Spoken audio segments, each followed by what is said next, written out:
Hi, everybody. Monday is Martin Luther King Day, and we've got ideas for ways that you can spend this upcoming 3-day weekend. It is Thursday, January 12th, 2023. I'm Lisa Gray, and this is CityCast Houston.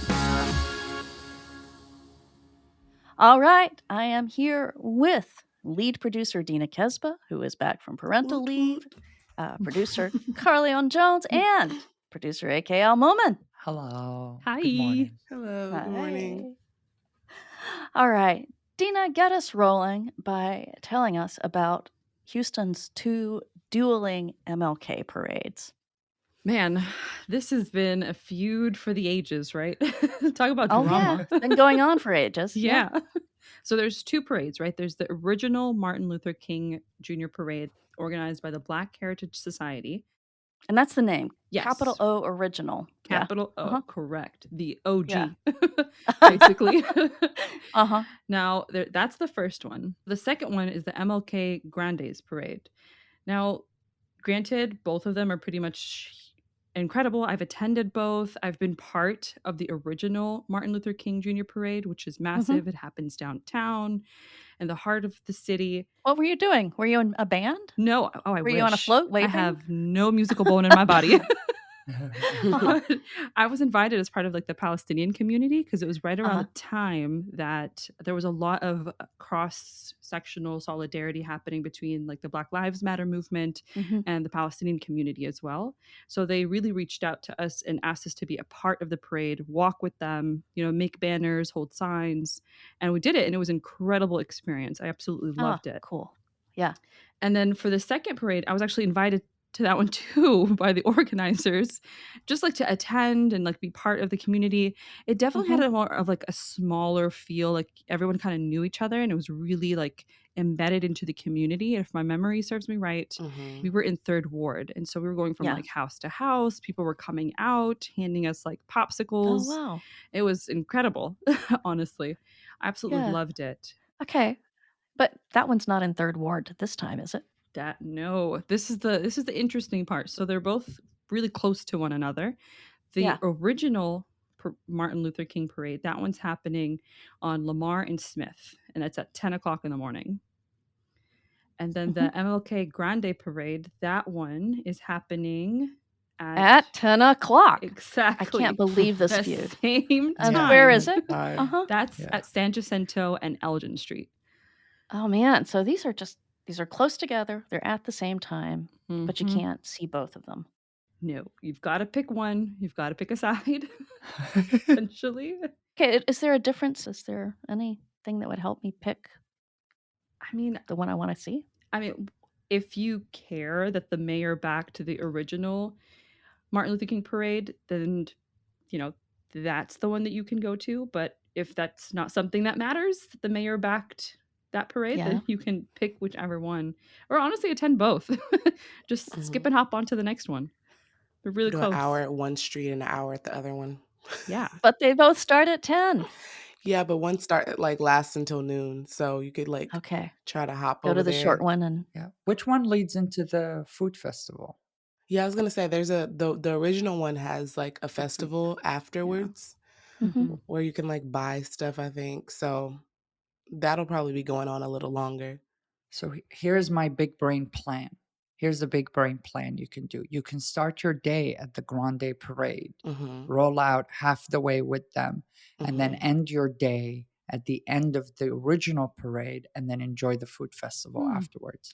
That sounds like a good idea. That's a good plan. Yeah, that's my big brain. So even if the two parades are feuding, you can bring unity to this experience. Bridge the divide. Yeah. That's what Martin Luther King Day is all about. Hey, I agree. That's true. Exactly. So like for me, there is a thing that I love to do on MLK Day, and that is visit Rothko Chapel because, if y'all know Rothko Chapel, if you're picturing it in your head, you're picturing that reflecting pool. And in the middle of that reflecting pool is this sculpture, broken obelisk, which, if you're looking at it, it does not look anything at first like MLK Day. But it has this great story. So it's a very modern sculpture by Barnett Newman. It looks like this rusty version of, about a 20-foot Washington Monument, except it's broken off and this thing is like flipped over. So it's like, it looks like it's balancing really precariously on its point. And, it's called Broken Obelisk. Barnett Newman did it just as sort of an exercise in modern sculpture, as I understand it. But it really felt like 1968. It felt like all of America's institutions were coming apart and being flipped upside down and rusting. And then MLK was assassinated. The Menils, Dominique and Jean de Menil, offered to donate this amazing sculpture to the city of Houston um, with an inscription dedicating it to Martin Luther King. The city turned them down. Then they offered to donate it with the inscription, "Forgive them, Lord, they know not what they do," from the Bible. City turned that down. Is there a reason for for them turning it down? Yeah, the city did not want to recognize MLK in any way. He was considered a dangerous agitator at the time. Mm, When he came to okay. Houston, he didn't draw big crowds. Hmm. It's really interesting to see how uncontroversial he is these days. Mhm. And then to look at the actual history and remember what a radical he struck people as. But, there at the Rothko Chapel, that sculpture is dedicated to Martin Luther King Jr., and it's in this Mm. beautiful reflecting pool. And if you want to just sit and meditate on everything he stood for, that is my top choice in the city. And the Rothko Chapel in general is like a really interesting like experiment in like modern architectural design, like Yeah. postmodernist. It's fascinating. Uh, it's really a beautiful building in a very like interesting way that you don't expect. Mhm. Mm. Yeah. All right. So, Carly, you've been looking at other events to celebrate MLK Day. What do you got? Mhm. So I wanted to see what Houston had to offer, basically, Hmm. besides the parades and things that we do annually.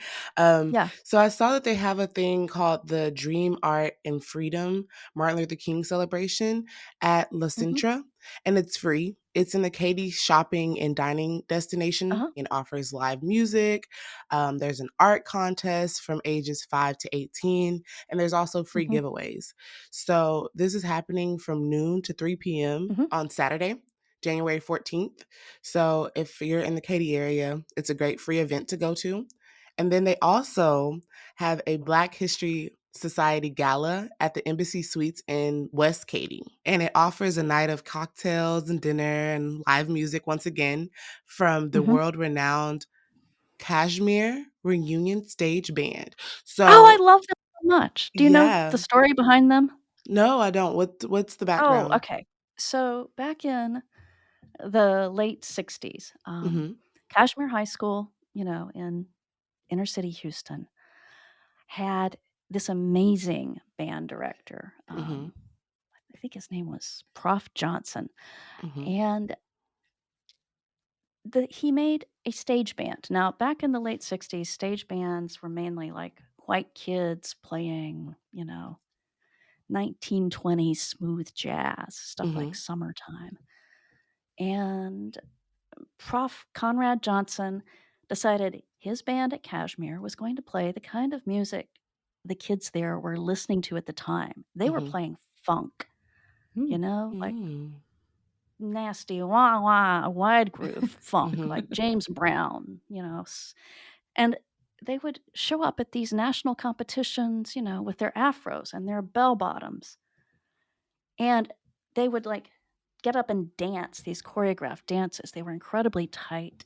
They were Mm. worth listening to. This is a high school band that was worth listening to. And they would, just sweep competitions. The white kids, I've talked to some of them who remember them. They just knew they were going to lose and they didn't care because it was so fun to watch. Um, but the really great story is that maybe like, I don't know, some number of years ago, these high school kids reunited, after Mhm. they'd gone up and gone their separate ways. Oh, There's a great documentary about them, but they reunited and they started playing again. I And love they are that. so good, you know? Some of Mhm. them have become like professional musicians, others, had jobs in advertising or whatever. Mhm. Doesn't matter. They get back together, they practice, and, Prof Johnson is dead. One of the band members has taken over his band leader place. Mhm. But if you ever get a chance to see this band, I recommend that you do it. That is so cool. Well, they'll have their Mhm. chance on Saturday, January On Saturday. 14th. Yeah, Nice. if they want to go see it. The tickets for Driving adults, out to Katy. yeah, Mhm. drive out to Katy, and the tickets for adults are $100 and it's Oh, $50 for children. It starts at 6 p.m. But mhm. like I said, you'll have dinner, cocktails, and this experience that Lisa just Okay. talked to us about. So that sounds So it's really an cool. yeah. evening. Yeah, Hmm. that brought no lie, that brought a tear to my eye. Like I'm Oh, wiping away. Like Oh, that is so That's so beautiful. They cool. came back yeah. together. wow. Oh, Beautiful, right? So Yes, Yeah. I beautiful. love that. I love that story. This ad is brought to you by our sponsor, How to Buy a Home.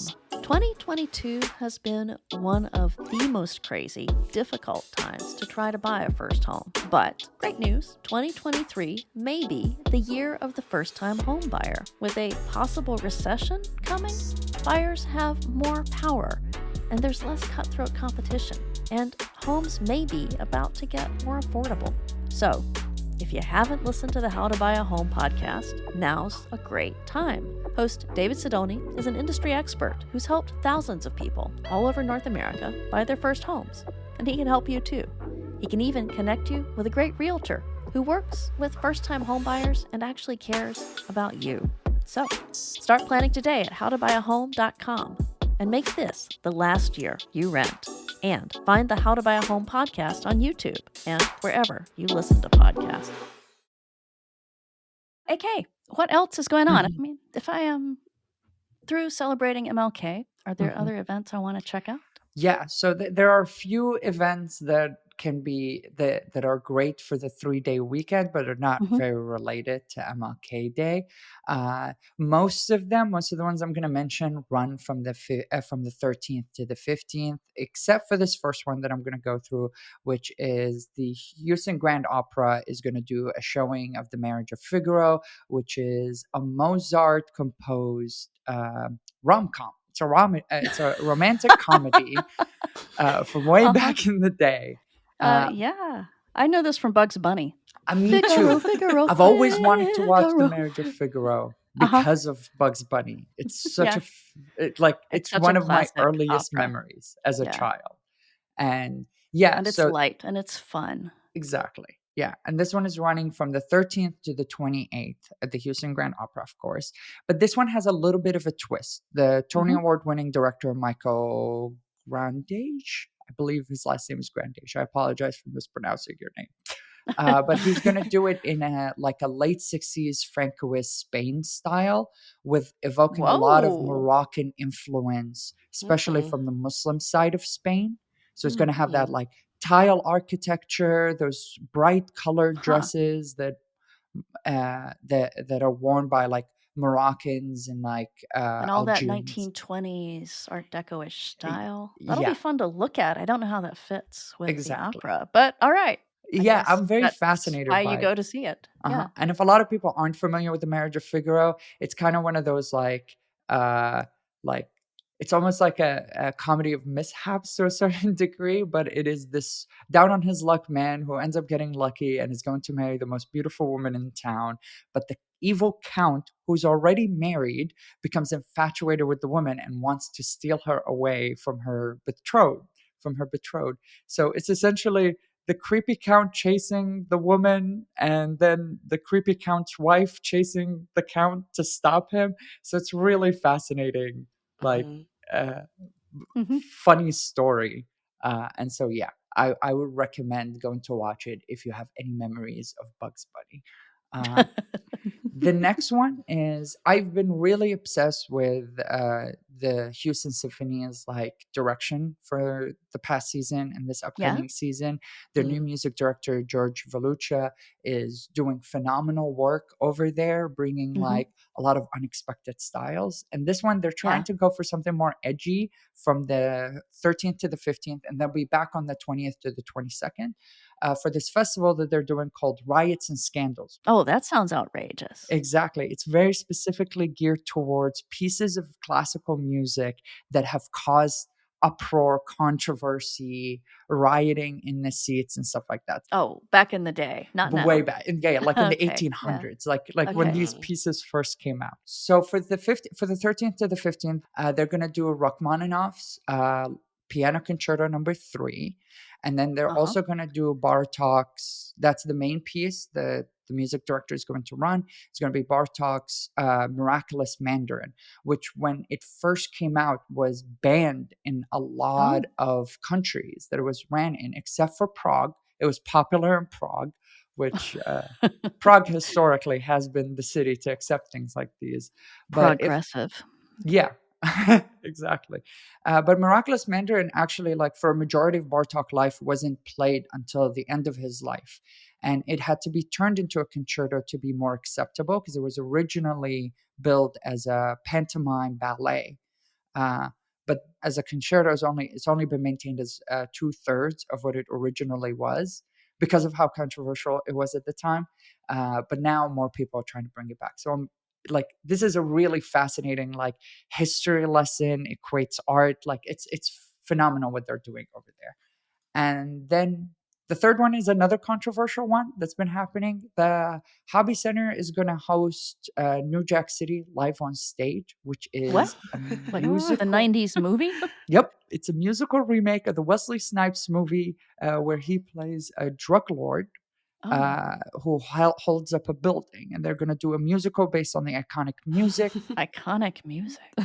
In the Was music, there It's music in definitely that movie? well, yeah, the whole movie is like super iconic. Did this need It's redoing as a musical? yeah. yeah. So The we're gonna have movie dancing drug lords? kind of singing drug lords. There's a choir. There's Uh-huh. there's a lot of things going on. I mean, the original movie Yeah? has like a really memorable soundtrack. Like it's considered a For cult sure. classic. Yeah, and Okay. so. But this one has been getting mixed views from a lot of people. Also, fun fact: Mhm. Big Daddy Kane plays a Wait, character in this play. how old is Big Daddy Kane now? I think he's in his 50s. Okay. Okay, so he can still hold up Oh yeah, yeah. He looks things. good in his suit. He Okay. looks really good. I would Okay. recommend looking at the poster. Um, Uh-huh.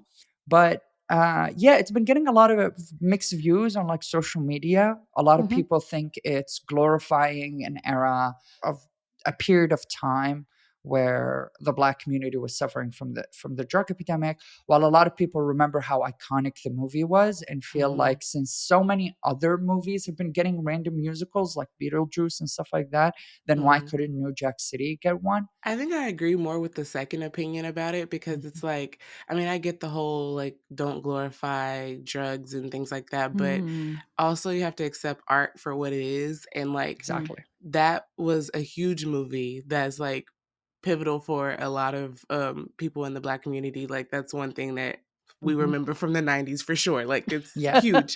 So it's Yeah. bringing Big Daddy Kane, which was also a huge musical artist in the 90s, to Houston to do a musical. I think you have to kind of just take the fun side for what it is and not like Yep. Yeah. Mhm. look too critical into the topic of the movie, you know? Hmm.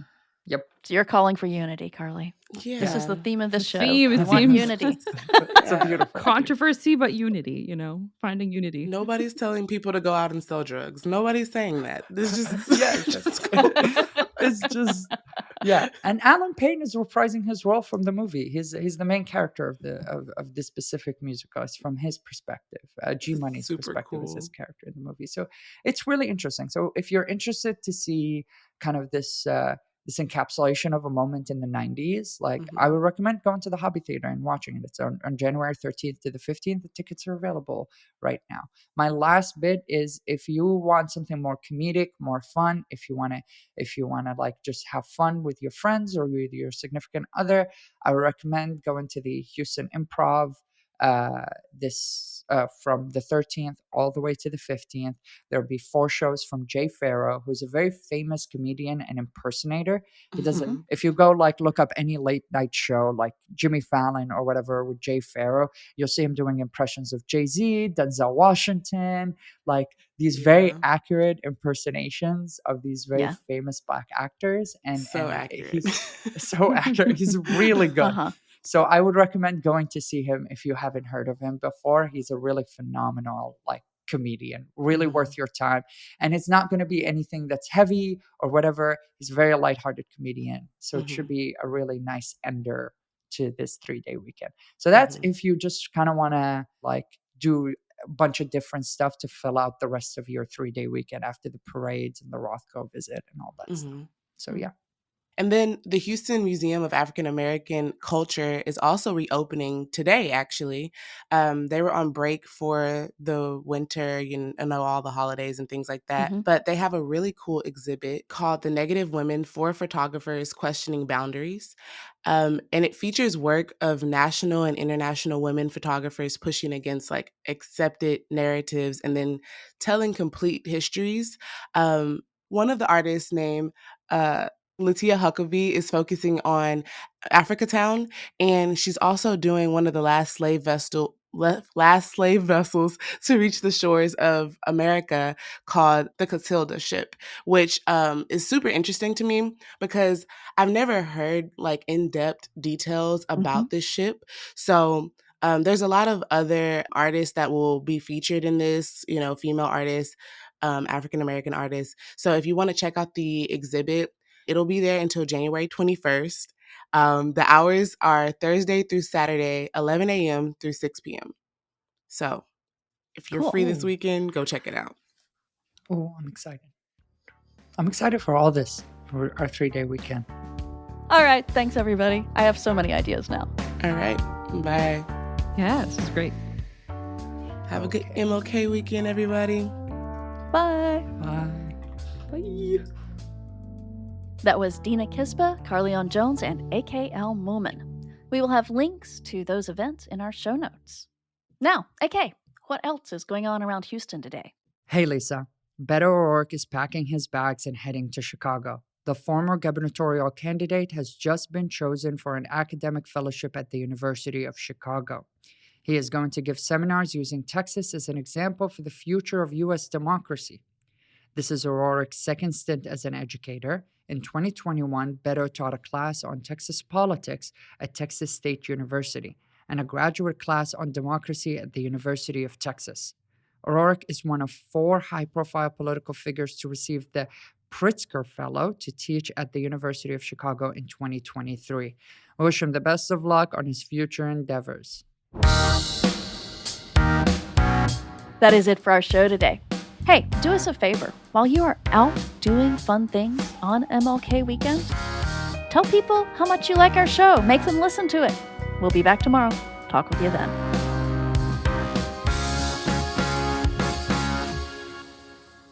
Forgot about this countdown. You missed us, It's like Dina. it's like a new world.